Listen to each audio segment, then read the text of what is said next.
What's going on, everybody? Welcome to the Friday edition of the NBA Slate Starter Podcast. I'm Eric, joined with my buddy Ryan as we break down Friday's massive 10-game NBA DFS slate.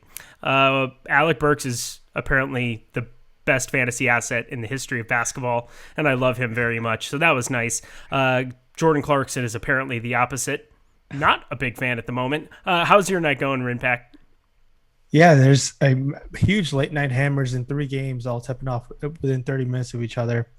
Obviously, the Lakers Hornets nightcap will be interesting, and who ends up doing well over there. Some weird value that you could have gone to in Horton Tucker or Caruso, who returned there, and there was intriguing value in the Phoenix game. Obviously, the Phoenix front court was a very great matchup.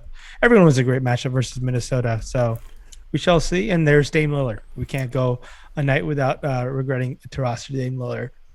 Oh God, I'm regretting my life right now again. I wrote an entire article about how I was probably going to be fading him again today, and man, it's just gross. At least there were a couple props late that I was like, you know what, I'll take the over on a couple of these because I was already in a position where I couldn't jam him in some spots, and I could feel it coming. I just kind of felt it coming. Ben Rasa is too good. He was calling for Dame to be the play to go to, so should have listened. How do you kind of handle the situations when you do get some of that late? Like we got a lot of news with the Magic and the Knicks, some of that earlier stuff. How did you start to prioritize value? And what were kind of the guys that stuck out to you? Like Taylor Horton Tucker is a guy that once Caruso got ruled in, his ownership plummeted. Did you kind of stay there? Any other reasons that you fell on some of the guys in the later games? Well, what happened was I thought Ross was going to play. So I'd built it around with him being in. And then we got the news that he wasn't going to play. And that resulted on me to get an insane amount of a $3,400 Chassan Randall. And he looked great to start the game. Yep. He had 12 fantasy points through the second quarter, but finished with only 13 and 3 quarters. So it was just one of those decisions that I thought with that news notification saying that they're going to attempt to play. And it felt like, all right, when someone's attempting to play, I feel like they're very close, like very, very close to playing. Especially like pregame. Obviously, 2 of the 3 ended up playing, and Ross was the one who didn't. So that helped the backcourt, and I went to more of the backcourt. I went to more Randall, which organically reduced the amount of lower salary guys like Horton Tucker later on in the evening. So gotcha. That was the decision point today. That was on DraftKings. While on FanDuel, it was tough to even spend all the way down to Randall. I really liked Burks at that price tag, and he was phenomenal. And outside of Burks, there were some other great options as well. Small forward on DraftKings. Yay. Small forward on FanDuel. What a terrible position currently. We'll see if Josh Hart, Brandon Ingram can do some stuff here in the late night hammer. I guess I have more of them is kind of how it turned out, but wish I had followed my impulse. LeBron James. Oh, go ahead. Oh, is LeBron James pretty good at basketball? Yeah, he's probably pretty good too. Evan Fournier is the one guy I wish I had gotten on a little bit more of. I wish I had followed my impulse because last night it was kind of a situation where I thought it would kind of be an all or nothing. Like all of them would kind of get ruled in. We were waiting on that Ross news, and I guess I didn't probably pull the trigger as hard as I probably should have. But either way, go ahead. It was really tough. Also, they're also on a front end of a back-to-back. Yep. So we just got to go with whatever comes out. Yeah, I just thought it was a fun thing to talk about because we don't get to as much game theory as we'd probably like to on this show. We want to be able to give you guys a springboard into the slate, but this was kind of a good conversation point because there, on a 6-gamer, there were enough options. You could go different places, but they felt very, very thin going to other places. And Chassan Randall, Frank Ntilikina, who actually ended up getting there for what he was. We'll see if he ends up optimal or not, even at 3K. Only got like to 22, I think, but hey, that's good enough at 3K to be viable. So no issues there. Guys, before we get started, get to that bottom bar, hit the like button, hit the subscribe button, hit the notification bell so you know when this and all the other content at Awesemo is going live. Also, if you haven't gotten a chance, I know Rinpack doesn't have the monkey around his neck today, which is kind of sad because my fiance found it adorable, but I'm pretty sure March Madness is here, and we have partnered with the show, and the sponsor, the sponsorship of the show is Monkey Knife Fight. They have a free bracket challenge, $2,500 in cash, 100 Awesemo Plus Platinum subscriptions. All you have to do is go over to Monkey Knife Fight and you can compete for cash prizes for all these goodies. The top 355 places are paid out, so there's no reason not to be joining to jump in on that. Simply go to Awesemo. Well, we're going to put it down in the bottom link, awese.moe/monkeymania, if you can follow that. Otherwise, it'll just be in the bottom bar, so go there to sign up and fill out your bracket. Check the link in the show description, so on and so forth. Make sure you use the promo code Awesemo. That gets you $50 on your first deposit bonus. So get over to Monkey Knife Fight. It's just free money. That's the best deal you can have on anything in the industry. And I know everybody has a bracket because that's all that I see on Twitter. So you ready to get going, my dude? Let's ride. Let's ride. Massive 10 gamer here. A lot of options. One of the really good ones is James Harden. I think he's pretty good at basketball, as he's shown of late. James Harden, $11,000 up there. Damian Lillard, $10,900, will be on a back-to-back. I'm pretty sure he will still be viable in a lot of ways. But finally, a 10 gamer where I'm hoping the CJ McCollum thing can cut into him. I hope he's really owned, because I will continue to be on the opposite side of him. It's really, really sad. Luka Doncic, $10,700, gets this up-tempo Portland game. Really going to like him. James Harden and Luka Doncic just went completely nuts. 74 for Luka there. James Harden sitting there at 83.5. I'm assuming that Harden and I'm assuming that Harden and Doncic are your favorite amongst those three. I'd probably go 1, 2, 3 in some order. Who do you prefer between Harden and Doncic? And then let's work our way down. I'm willing to go to Doncic, man. He's gone under the radar the last 2 times out. And both times in a tough Clippers matchup has balled out, man. He's played a chip on his shoulder against this Clipper team. Obviously. Does he own Paul George's soul now? Is that how this works? Does he get possession of it like Mortal Kombat? Your soul is mine? Yeah. Yeah, honestly, it probably was Marcus Morris is what he remembers. So coming off games of 74 and 68 and a half DraftKings points last 2 times out, I'm willing to go right back to him against a much better Portland matchup now, 10-7. On the other side, we got Dame Lillard. You can never count out Dame as pretty much the story of this week. James Harden, obviously Kyrie being back doesn't help his upside, but he still has it in his bag. It's a phenomenal top tier. It's a 10-game slate. It'll be easy to go down to mid-tier options as well. Guys like Chris Paul against the same Minnesota matchup on a back-to-back tier, and Fox will be contrarian at 9,100 versus Boston.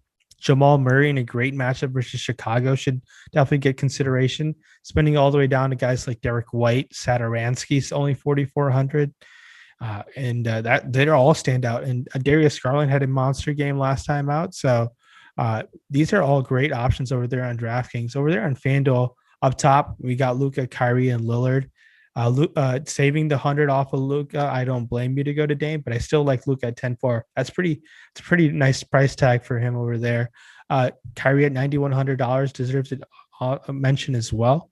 And there's still no DeRozan there in San Antonio, so DeJounte Murray is a fine option. Chris Paul at 6,900, very, very nice yet again. So there are some great options across the board. I mean, on the point guard spot, it's really tough to go wrong. Going up top and the mid tier, you're going to have different lineup constructions, especially on a 10-game slate. Facundo Campazzo, what a wonderful phrase, dude. 25 minutes, 31 points. If you're going to go under 4K, is there anybody else besides Facundo Campazzo that you can click the name of? Because that's really the only guy that I'm like remotely interested in doing it with, and even then, I'm just digging. I'm trying to find somebody. I suppose Frank Jackson started last game, played 31 minutes, only put up 10.5 fantasy points. You could try to bite that bullet again. I'm not going to do it, but Facundo Campazzo, maybe. Oh yeah, definitely. Campazzo in a matchup versus Chicago. He played played the early half of the blowout run last time out. So yeah, Campazzo, sure. Malone has indicated he wants to potentially get Campazzo to play more minutes. So I think going to Campazzo, no issues whatsoever. A fine value option on a 10-game slate. You really want your value guys in that range to get north of 30 points to really to have that tournament winning upside. I think Campazzo has that. We saw the last time out in Chicago, so no issues going to him whatsoever. Yeah, and Satoransky is now to 4,400, so thank God we won't have 35% owned Tomas Satoransky on this slate, but I bet he still garners some ownership. He did play 31 and 34 minutes the last 2 games, so maybe a couple shots there if you want to, but we'll see what the ownership kind of comes in at. It's hard to decide. I've really realized on these larger slates, it's hard to identify where the ownership is going to be other than on some of these studs, which is why I think we talk about them a little bit more. But I'm just trying to dig down and try to find a couple guys down here for you. I'm going to want to find, if I'm going to punt, I want them to have upside and also go to the lower end and hope that they have upside to be able to get there. But they better be low owned if I'm gonna be playing some of them in that range at point guard. Wouldn't you agree with that? And then we can move on. Yeah, on a 10-game slate, yeah, ownership is going to be very easy to move off of from. Beautiful. Over on shooting guard, we're going to go to FanDuel for that here. James Harden's up there at 11,300. Zach LaVine, big jump down to 8,700 from Harden to LaVine. Also, that price is starting to come down a little bit, but played 30 and 37 minutes, 48.6, 49.2. Against Denver, I do think there is some viability to going that direction. CJ McCollum, 8,400, continues to be completely priced out. I would be surprised if he played. Like, I would be very, very surprised if on a back-to-back, CJ McCollum played. So I guess now that I'm thinking about it, Damian Lillard becomes much more interesting in that regard. I mean, why would Portland, coming off of his injury and everything, play him on a back-to-back? I wouldn't understand that. So Gary Trent would kind of be the guy that I would be looking at shooting guard on FanDuel from that team. And then Fred VanVleet just jumped right back into the fray, played 32 minutes, which was a lot more than I was maybe expecting him to, but 34, 35 possibly to get up to. We know the kind of minutes that he has played here in the past. I don't think he'll be getting close to 40 yet, but against Utah, should be a fast-paced game, even though it's a tough defensive matchup. Fred VanVleet, do you have any interest there? Talk to me about the rest of the position. Yeah, so the shooting guard position up top, Kyrie and D-Book. I love them both. D-Book is doing today, but he was one of my favorite players to go to. Hopefully he's doing all right. He was a great play in the night slate, in my opinion. Spending all the way down to guys like that, guys you mentioned, we still have a Kevin Porter Jr. Situation. He's 7,200, playing a Detroit team. Sign me up. 7,200 for KPJ. Definitely a viable option to go to. I like going to him over VanVleet. You're going to save the $600. I think he's a fine option. Derek White at 5,500 is great. Oladipo and that KPJ's teammate, $8,300 is definitely a great option to consider as well. Some value guys. I think Josh Richardson, 5,200 versus Portland is fine. There's still no Dorian Finney-Smith. Andrew Wiggins, 6K. I know it's not exciting, but at 6K, Wiggins has that upside in him. His teammate, Jordan Poole, has been balling. That's my guy. He's priced all the way up to 4,500 now. He played 24 minutes, lots and lots of blowout run. He's shooting much more efficiently coming back from this G League bubble. I do expect him to regress a little bit. It's not crazy, but if he's anyone has like any significant of ownership, I'll be willing to come well under the field on Jordan Poole. Over there in FanDuel, up top, we have LaVine, Booker, and Harden. All those guys are great options to consider. Devin Booker, 7,500, might be my favorite play on the FanDuel slate so far. A pivot off of him and Colin Sexton is fine, but we know I like Booker's upside quite a bit in this matchup. And Andrew Wiggins, $5,200, man.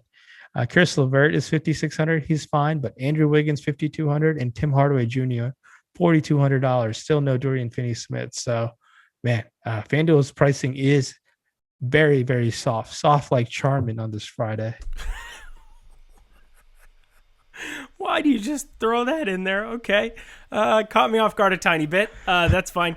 Yeah, we're going to have Steph Curry out probably with that tailbone injury that he had towards the end. We're going to have a lot of other spots to be looking at with Kelly Oubre also doubtful. So Andrew Wiggins, 5,200, probably going to be one of the most popular plays on the slate. It's pretty crazy to think about how much interest I would be having going that direction.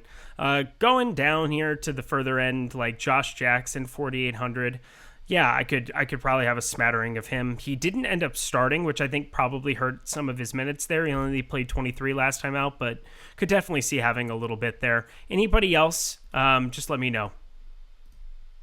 On the shooting guard end, obviously going to have to wait on use and really take your chances there. But Another guy who played 31 minutes last time, no DeRozan, Patty Mills, $4,000, deserves an honorable mention for sure. His teammate Lonnie Walker as well. So if you think Lonnie Walker gets some more minutes run, I like taking chances on him as well. 3,900 will be kind of lower owned. So I like targeting some Spurs tomorrow.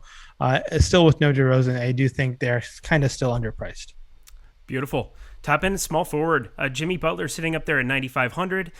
Jason Tatum, 8,900 over on DK. Jaylen Brown, 8K. Norman Powell, 7,500. I'm just kind of like listing guys here because I kind of have a little bit of interest everywhere, but I know that I'm going to be going down to the bottom end to punt a lot at small forward. Talk to me a little bit about your game plan for that position too, because it looks gross at first look over on DraftKings. Outside of Tatum, I guess, is facing Sacramento. That's a beautiful spot. Jimmy Butler continues to have massive numbers, massive usage. But now with Bam back, you saw in the last game, 36 minutes, 38.25. Might be a little bit more indicative of what we can expect going forward. Yeah, Jimmy Butler is matchup proof, $9,500. I think his ownership might be significantly low owned for his upside on the 10-game slate. So I think saving to a guy like Tatum versus Sacramento and Jaylen Brown versus Sacramento. I emphasize versus Sacramento because it's versus Sacramento. And we just know what the upside can be for these guys. 8,900, 8K. I'll have interest in both of them. And on a 10-game slate, people might have rules in place to like avoid that happening. I'm fine with playing them both in the lineup. No issues at all. Jeremy Grant versus Houston. Definitely have some interest there, $7,200. Wiggins is going to take a ton of shots, man. I think 6K is a great option for him. And now another Golden State guy, if you want to take your chances on some value, get some ball handling duty trickled his way. I do think he might get an extra few minutes here and there. And Larry Nance is still pretty cheap, $5,200. He's been balling the last two times out, shooting very efficiently. 37 minutes and 38 minutes is what I'm excited for. So $5,200 Larry Nance, definitely a great option. And Mikal Bridges is a fine pivot off of him. Over there on FanDuel, up top, Butler, Jaylen Brown. I love saving the $3,000 to Jaylen Brown. And that's kind of really how things are standing out there. It's going to be Jaylen Brown and really everyone else. If you want to go back to Sadiq Bey, I don't have issues there, but keep in mind that ownership is going to be quite high. So FanDuel really has taken an extended all-star break with their pricing. Just seeing these guys not get adjusted whatsoever is kind of frustrating as Larry Nance remains at 5,300, and that's really the story there. And FanDuel, just pricing has not changed much. And Kevin Porter Jr. and Michael Porter Jr., 7K and 6.5, both. You can have a Porter Jr. small forward lineup, and you can have fun with that for sure. You are so enthusiastic about some of these plays today. It's fantastic. You cut out for like one tiny second there. I was assuming you were talking about either Dylan Brooks, 5,400, or just kind of in that range. It was like somebody between 5,400 and 5,600. Guess what? There's so many different plays on this slate. We can find a lot of dudes that we're going to like kind of in almost every single range going down the line. But yeah, here on small forward on FanDuel, you have Jimmy Butler at 10.6. And then there's a massive jump to Norman Powell at 7,800, who is just overpriced for his situation now with all the Toronto guys back. Kevin Porter at 7K is going to garner a ton of ownership. Jaylen Brown at 7,500, going to garner a ton of ownership. I'm starting to lose my voice because I'm so excited about those two, I guess, and nobody else. But yeah, we're gonna have a number of spots that we can go to. Larry Nance, 5,300, fire it up as well. Let's move ourselves along to power forward. But before we do, just want to tell you guys, Monkey Knife Fight. Make sure that you double check, run back, go over to Monkey Knife Fight, check out the Monkey Knife Fight March Madness that they have going, the Monkey Mania. It is going to be a blast. Just sign up for that. And again, Awesemo, promo code Awesemo, just to get yourself in the door, a $50 deposit bonus match. Going to the top end of power forward, we'll do it over here on DraftKings. Domantas Sabonis, 9,500.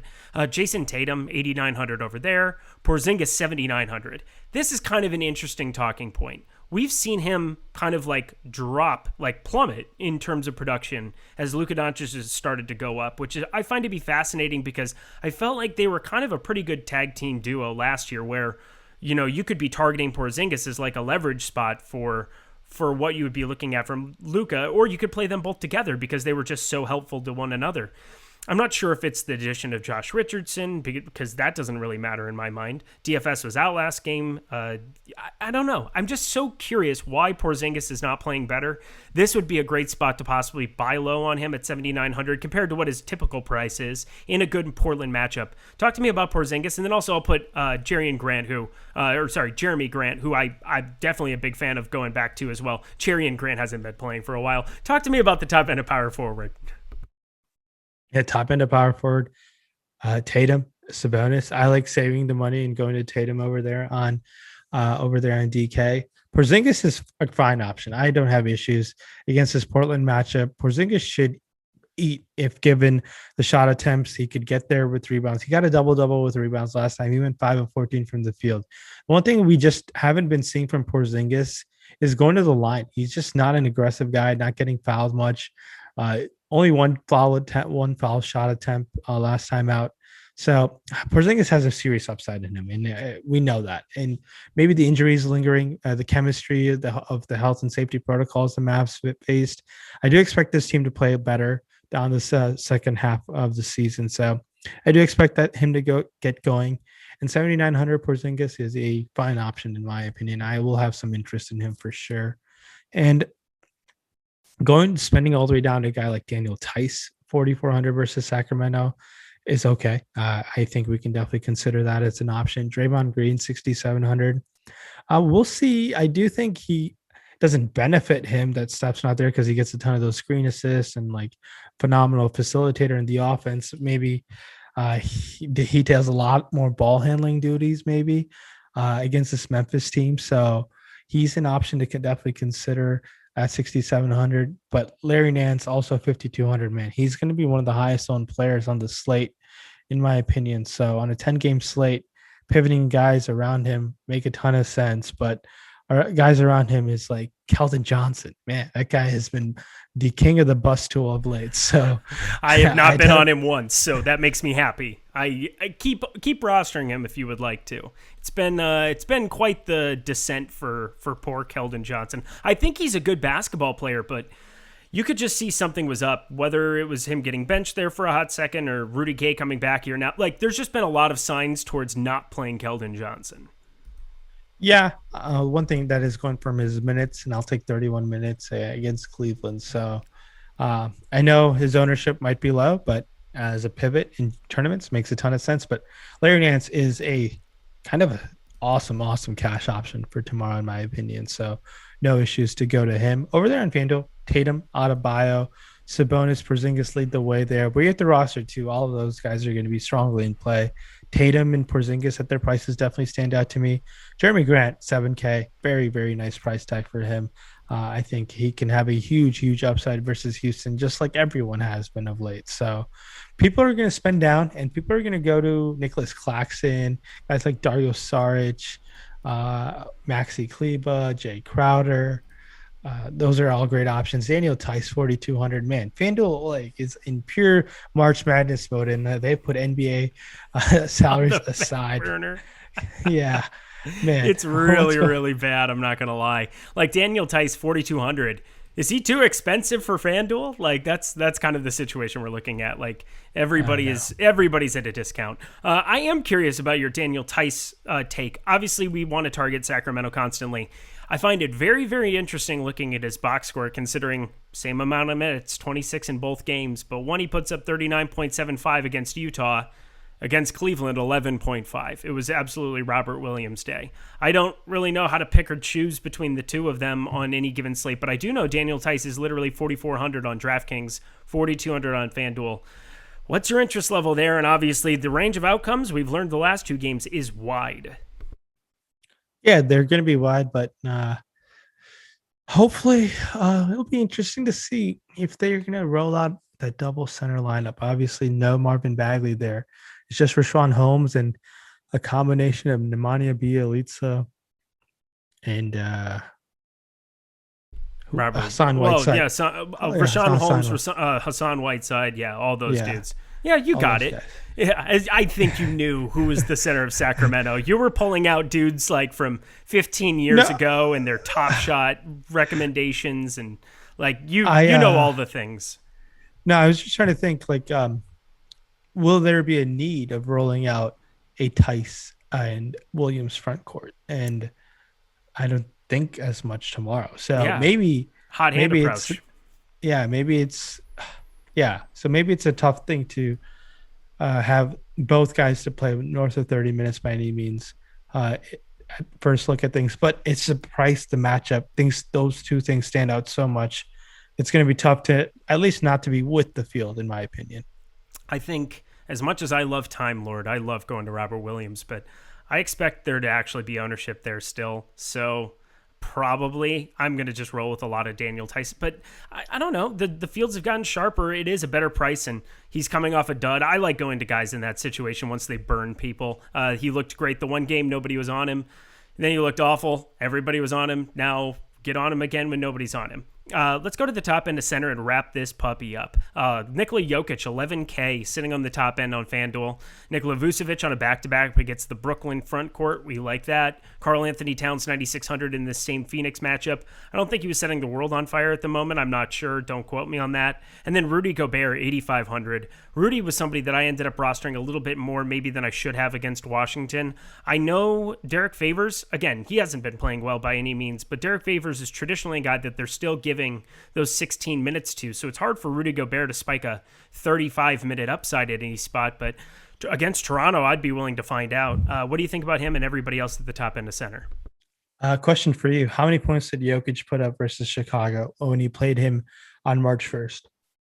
Try to guess. 75. 77. 77. 77. That's 70. nice. Yeah. See, it was a lot. I couldn't remember. You said March 1st, and I was like, was that March 1st? Because March 3rd, I think, was the last day of NBA games, and I know that he burned me badly then, and that wasn't against Chicago. That was against somebody else. March 4th, Indiana. There it is. Jokic, if you're going to put up 77 tomorrow, I would probably lock him in. So okay. against great analysis. Hashtag against Chicago, sign me up. It's fine to save to a guy like Vucevic against Brooklyn because he can definitely dominate this Brooklyn matchup. We'll see how Cat does against this Phoenix team today. I want to see how they end up matching up against him.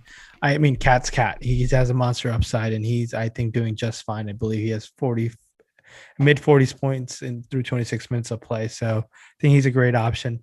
So in center tomorrow, the opportunity cost on FanDuel is quite a bit. Jokic, Vuce, Towns, Gobert, all in great get even Jared Allen, 6,700. I know he's been disappointing the last two times out, but he's playing at 33 minutes.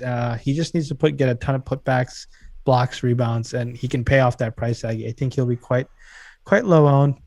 Canner at 6K. I think he'll be. They're going to ride him at least for another week till before Nurkic comes back. So maybe Harry Giles coming back might make him lose a few minutes. We're going to know after today. We're going to find out a lot there. That was something that somebody put into YouTube chat. Thank you for whoever that was. And I had some Covington and started coming a little lighter on it as I was looking through the show notes afterwards. So took a little bit down from there. So thank you, random person, if that works out. And I hate you if it doesn't. Continue on. But spending down over there in DK, Daniel Theis center eligibility, and Jakob Poeltl has been pretty solid last two games out.